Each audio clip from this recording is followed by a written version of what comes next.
अस्सलाम वालेकुम everyone, this is Mehran Shaukat. और आज की इस वीडियो के अंदर हम डिस्कस करेंगे about poetry, what is poetry, its parts and the types of poetry we commonly use in our daily life और स्पेसिफिकली इन इंग्लिश लिटरेचर। तो सबसे पहले पोइट्री को डिस्कस करते हैं कि व्हाट इज़ पोइट्री। पोइट्री होती है कम अल्फाज में ज़्यादा चीज़ को बयान कर देना, अपनी इनर थाट्स को, उन सब को चंद अल्फाज में प्रेजेंट करना किसी के सामने। कोई ऐसी लाइंस जो छोटी छोटी लाइंस हों लेकिन उनके अंदर मीनिंग बहुत ही डीप दे दिया गया हो और वो एक रिदम में हो, एक रिदमिक फॉर्म में हो, उसके अंदर मीटर हो, राइम स्कीम हो और एक स्पेसिफिकली एक पैटर्न पे चलती हुई आ रही हो, तो वो कहलाती है पोइट्री। क्योंकि अगर पोइट्री के अंदर मीटर नहीं होगा तो वो प्रोज हो जाएगा। तो पोइट्री एक रिदमिक अंदाज में, एक रिदम के अंदर चंद अल्फाज में किसी भी चीज़ को, ज़्यादा से ज़्यादा ख़यालात को बयान कर देना इस पोइट्री। उसके बाद हम आगे पोइट्री के पार्ट्स की तरफ चलते हैं। सबसे पहले आता है मीटर। जिस तरह मैंने बताया कि मीटर के बगैर पोइट्री हो ही नहीं सकती। मीटर है तो पोइट्री है, अगर मीटर नहीं होगा तो वो पोइट्री नहीं, वो प्रोज हो जाएगी। और मीटर, हर लाइन के अंदर जो सिलेबल्स की डिवीजन होती है उसको मीटर कहा जाता है। तो जिस तरीके से एक शेर है उर्दू लैंग्वेज का कि ख़िज़ां की रुत में बहार लहजा सजा के रखना कमाल ये है, हवा की ज़द पे दिया जलाना जला के रखना कमाल ये है।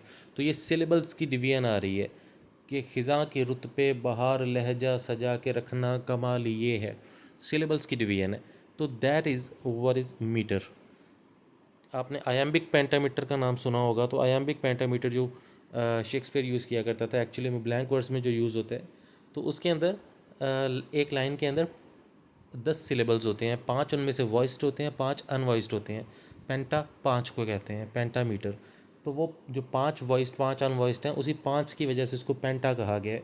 वैसे उस लाइन में 10 सिलेबल्स होते हैं, तो वो सारे सिलेबल्स मिलके एक मीटर बनाते हैं और उसके बाद 2 लाइंस मिलके वर्स बनाती हैं। तो ये मीटर होता है और मीटर लाजमी है एक पोइट्री के अंदर। उसके बाद राइम क्या होती है कि मीटर की आखिरी जो 2 वर्ड्स होते हैं, सॉरी, किसी भी वर्ड्स के, किसी भी शेर के जो पहली लाइन का और दूसरी लाइन का, या किसी भी लाइन का जो आखिरी वर्ड होता है, वो राइम कर रहा होता है, वो मिल रहा होता है, एक जैसी साउंड प्रोड्यूस कर रहा होता है। जिस तरह मैंने अभी शेर सुनाया कि ख़िज़ां के रुत में बहार लहजा सजा के रखना कमाल ये है। अब ये कमाल ये है जो है, ये दोनों लाइन्स के एंड पे रिपीट हो रहा है, तो ये राइम कर रहा है। तो राइम होता है सेम साउंड्स जो एंड पे आ रही हों। किसी भी शेर की हर लाइन के एंड पे जो सेम साउंड्स आती हैं वो राइम करना कहलाता है, वो राइमिंग होती है। और राइम स्कीम, ये राइम स्कीम जो है, ये जब हम कोई पोइट्री प्रॉपरली डिस्कस करेंगे तो उसमें डिटेल में हम समझेंगे। तो ये प्रॉपरली उस राइमिंग साउंड्स को एक नाम दे दिया जाता है। फॉर एग्ज़ाम्पल, अगर हम स्टार्ट कर रहे हैं कोई भी पोइम पढ़ना, तो अगर स्टार्ट में उसकी पहली लाइन के एंड पे आ रहा है कि कमाल ये है, तो इस साउंड को हम ए दे देंगे। फॉर एग्ज़ाम्पल, एक लास्ट वर्ड उसके अंदर कोई भी आता है इंग्लिश पोइट्री में, फॉर एग्ज़ाम्पल टैंक का लफ्ज़ लास्ट आ गया उसमें, तो हम टैंक वाली साउंड को, या टैंक से मिलती जुलती जितनी भी साउंड्स आएंगी उस पूरी पोइम में एंड पे लाइन के, उसको हम ए का नाम दे देंगे। और उसके बाद फिर सेकंड लाइन में देखेंगे कि कौन सी उसके अंदर साउंड आ रही है। अगर उसके अंदर कोई हिस की साउंड आ रही है तो हिस से मिलती जुलती जितनी साउंड्स होंगी उनको हम बी का नाम दे देंगे। फिर उस नेक्स्ट जो साउंड आएगी उसको फिर सी का नाम दे देंगे। इस तरतीब से हम चलते जाएंगे। फिर इसी तरीके से चलते हुए राइम स्कीम बन जाती है, जिस तरह हम अक्सर कॉमनली यूज़ करते हैं ए बी बी सी, इस टाइप की जो राइम स्कीम्स होती हैं वो ऐसे बनती हैं। तो वो होती है राइम स्कीम। उसके बाद स्टेंजा। स्टेंजा क्या होता है? जिस तरह पोइट्री में एक पैराग्राफ को स्टेंजा कहते हैं, जिस तरह प्रोज के अंदर पैराग्राफ्स होते हैं, पोइट्री के अंदर स्टेंजा होता है। जिस तरह डिफरेंट पैराग्राफ्स पोइट्री के अंदर डिवाइड कर दिए जाएँ, डिफरेंट सेक्शंस, हर स्टेंजा में डिफरेंट बात हो रही होती है।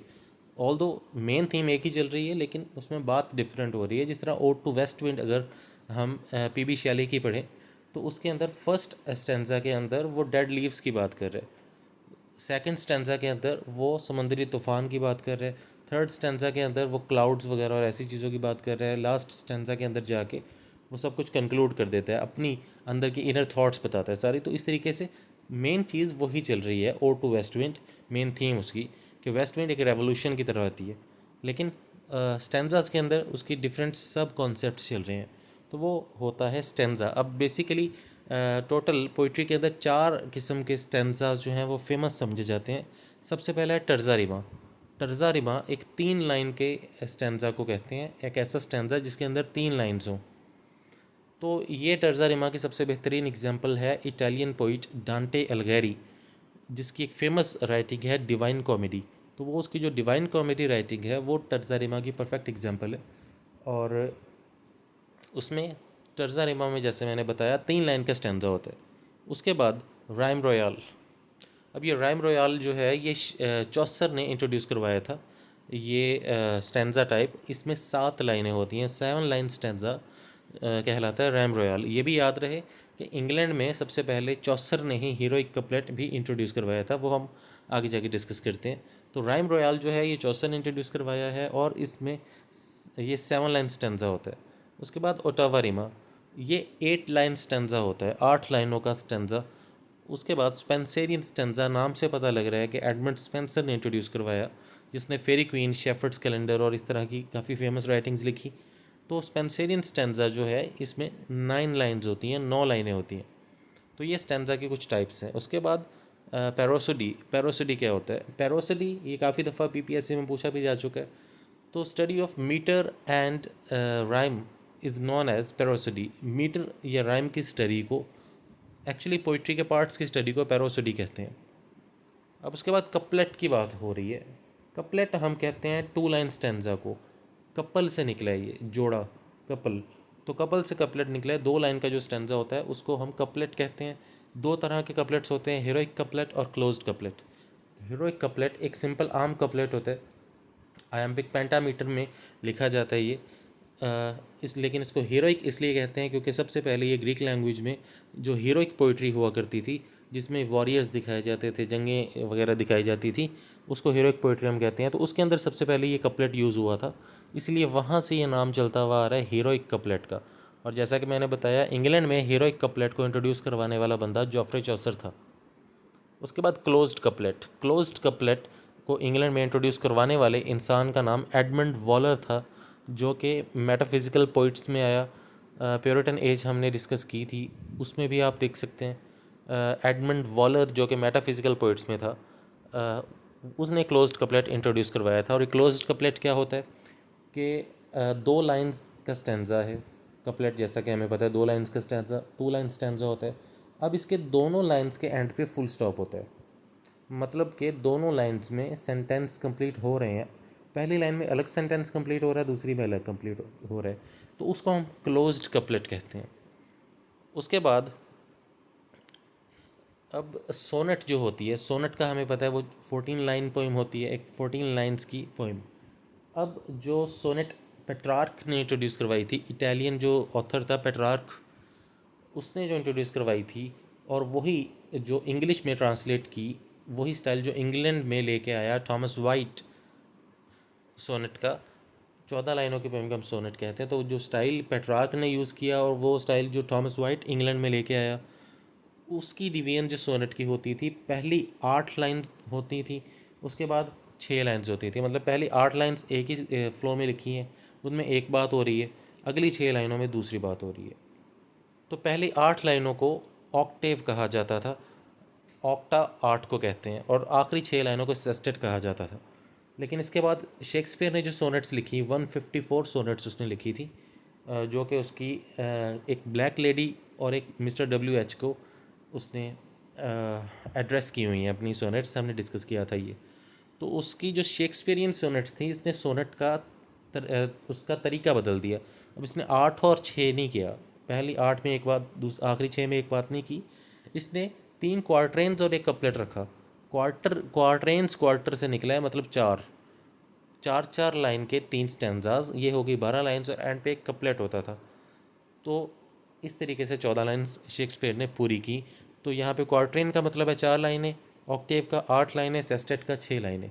तो ये थे पार्ट्स ऑफ पोइट्री। अब हम डिस्कस कर लेते हैं टाइप्स ऑफ पोइट्री, कि पोइट्री किन किन टाइप्स की होती है और हमें ये सारी टाइप्स पता होनी चाहिए लाजमी। कल कोई पूछ लेता है हमसे तो हमारे पास बताने के लिए कुछ हो। सबसे पहले आती है ब्लैंक वर्ड्स। वर्ड्स हमने देख लिया, शेर को कहते हैं, किसी भी शेर को वर्ड्स कहते हैं। अब ब्लैंक वर्ड्स, अब ये भी हमने देखा कि मीटर होना पोइट्री में बहुत ज़रूरी है। मीटर के बगैर पोइट्री नहीं होती, वो प्रोज होता है। तो ब्लैंक वर्ड्स और फ्री वर्ड्स से पहले हम राइम्ड पोइट्री देख लेते हैं। राइम्ड पोइट्री कोई भी पोइट्री जो राइम्ड हो, जिस तरह मैं बार बार उसी एक ही शेर की एग्जांपल दे रहा हूँ। ख़िज़ां की रुत में बहार लहजा सजा के रखना कमाल ये है, हवा की ज़द पे दिया जलाना जला के रखना कमाल ये है।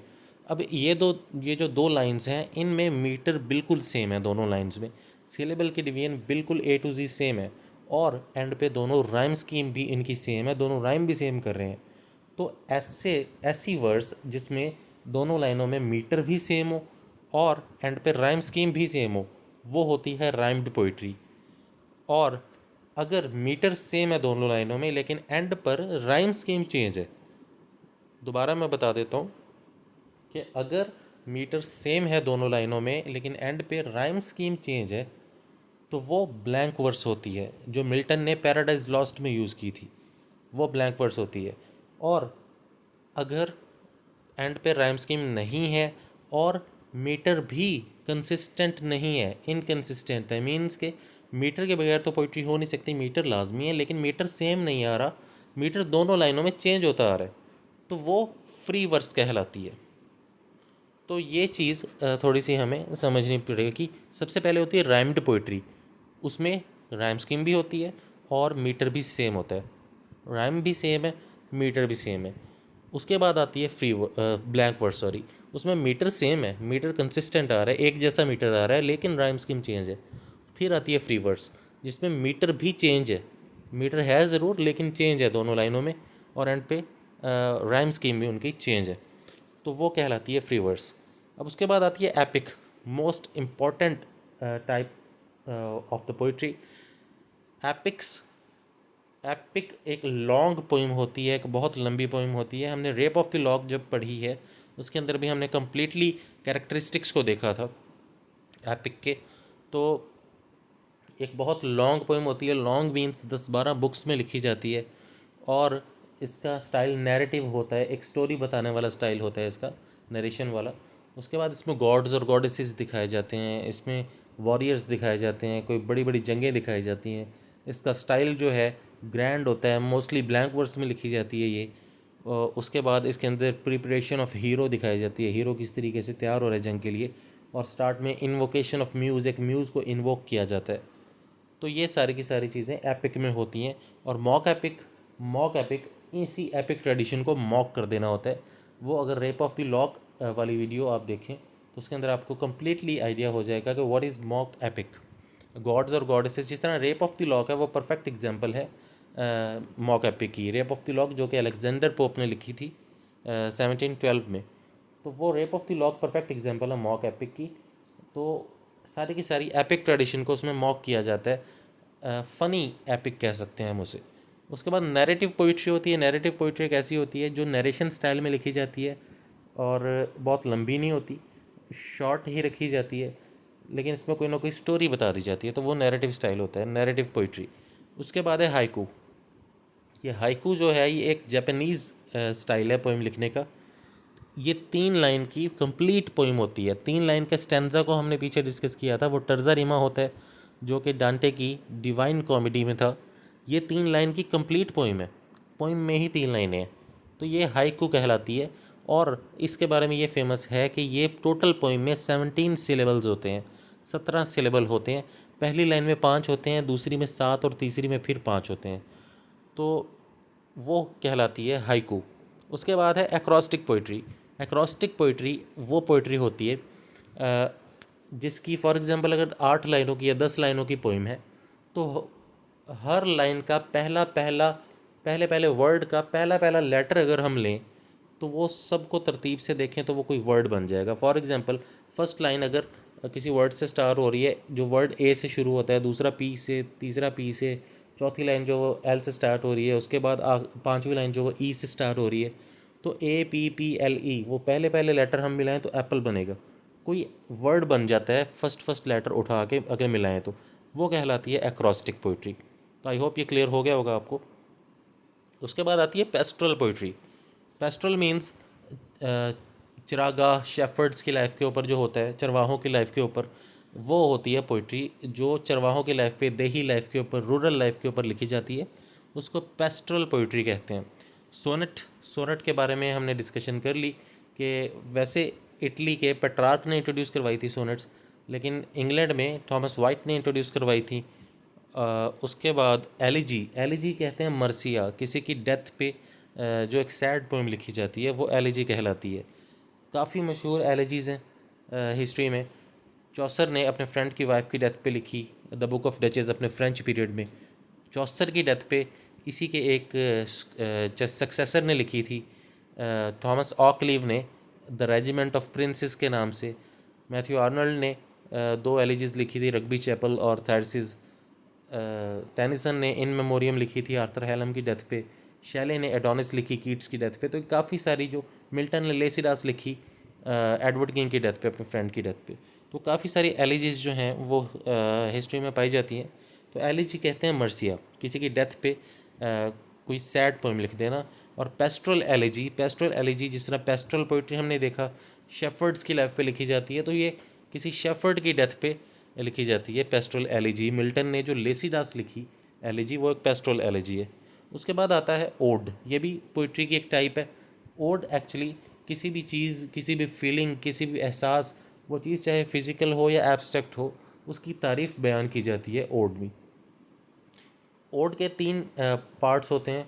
पहला पार्ट स्ट्रोफ कहलाता है, दूसरा एंटी स्ट्रोफ कहलाता है और तीसरा एपोड कहलाता है। तो स्ट्रोफ के अंदर आम तौर पे तारीफ़ बयान की जाती है उस ऑब्जेक्ट की। एंटी स्ट्रोफ में उसके थोड़ा सा एंटी जाया जाता है, उसके बाद एपोड में कंक्लूड कर दिया जाता है उसको। तो ओड जो है ये असल में किसी भी ऑब्जेक्ट की, किसी भी इंसान की, किसी भी जानवर की तारीफ़ में कोई पोएम लिखी जाती है। किसी को प्रेज़ करने के लिए कुछ कलमात लिखे जाते हैं, और वो जो ऑब्जेक्ट, वो फीलिंग, वो चीज़ जो है वो आपको दोबारा रिस्पॉन्ड नहीं कर सकती, आपको जवाब नहीं दे सकती आपकी इस तारीफ़ का। शैले ने ओड टू वेस्ट विंड लिखी, वेस्ट विंड आपको जवाब नहीं दे सकती। ओड टू स्काईलार्क उसने लिखी, वो परिंदा आके जवाब नहीं दे सकता। कीट्स ने ओड ऑन अग्रेशन लिखी, ओड टू साइकी लिखी। तो इस तरीके से वर्ड्सवर्थ ने भी ode to duty, ode to intimations of immortality. तो काफ़ी सारी इस तरह की ओड्स हिस्ट्री में जो है वो फेमस हैं। उसके बाद बैलेड भी एक पोइम होती है जिसको उर्दू में तराना भी कहा जा सकता है। ये भी ओड की तरह की ये एक पोइम है, लेकिन इसमें भी हम तारीफ़ करते हैं, लेकिन ये गाई जाती है। बैलेड हमेशा गाई जाती है और इसकी कोई ख़ास लेंथ नहीं होती, ये काफ़ी लंबी भी लिखी जा सकती है और शॉर्ट भी लिखी जा सकती है। तो बैलेड एक ऐसी पोइम है जिसमें किसी चीज़ की तारीफ़ की जाती है, लेकिन ये गाई भी जाती है। उसके बाद लाइमेरिक एक 5 लाइन पोइम होती है। एक 5 लाइन्स की पोइम को कहते हैं लाइमेरिक, जो कि एक फ़नी पोइम होती है। और एंड पे लिरिक पोइट्री आ जाती है। लिरिक पोइट्री वो पोइट्री होती है जिसके अंदर ऑथर जो है अपनी पर्सनल फीलिंग्स, अपनी पर्सनल इमोशंस जो हैं वो पोर्ट्रे करता है। जिस तरह शैले अपनी पोइट्री के अंदर अपनी पर्सनल और इनर थॉट्स, इनर फीलिंग्स अपनी पोर्ट्रे कर देता है, तो उसको लिरिक पोइट्री कहते हैं। इनफैक्ट शैली को भी लिरिक पोइट कहा जाता है। तो ये फेमस टाइप्स ऑफ पोइट्रीज़ थी। आई होप आपको हर चीज़